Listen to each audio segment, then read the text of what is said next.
Hello guys, আসসালামু আলাইকুম। আশা করি সবাই ভালো আছেন। আলহামদুলিল্লাহ আমিও ভালো আছি। শুভ সকাল। সকালে উঠিয়ে দেখেন কুয়াশা ভরা সকাল। উঠে চলে ভাতটা বসিয়ে দিলাম। আর এখানে গাছের থেকে কিছু দেখেন টাটকা টাটকা সিম তুলে নিলাম। আজকে আলু দিয়ে সিম দিয়ে মাছ দিয়ে রান্না করব। আর আজকে ভিডিওটা ওইভাবে করতে পারিনি। ভাইয়ের বউকে নিয়ে হসপিটালে যাব, পায়ে ব্যথা পাইছে। তাড়াহুড়া করে রান্না করছি, মেয়ে মাদ্রাসায় যাবে এই কারণে।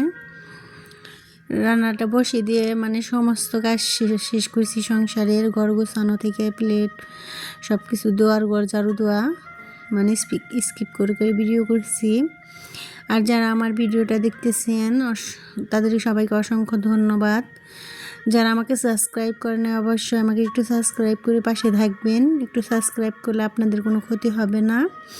এখানে দেখেন হসপিটালে এসে পড়ছি ভাইয়ের বউকে নিয়ে, যে ভাইয়ের ছেলে বসে আছে, আমিও বসে আছি। কিছুক্ষণ পরে আবার ভাইয়ের বউর জন্য কিছু ফুচকা কিনে আনলাম,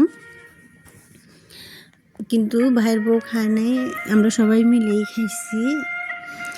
বিকালবেলায় দেবরের ছেলেকে নিয়ে আর দেবরের বউকে নিয়ে একটু সরিষা ক্ষেতের ওই দিক দিয়ে হাঁটাহাঁটি করলাম।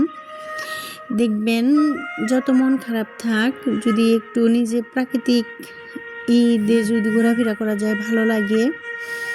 ছোটোবেলা থেকে আমার ফুল অনেক ভালো লাগে, সেটা যে কোনো ফুলই হোক খুব পছন্দের।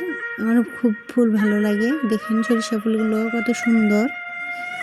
আমার ভিডিওটা যারা দেখতেছেন অবশ্যই আমাকে সাবস্ক্রাইব করে একটু পাশে থাকবেন, একটু সাপোর্ট করবেন।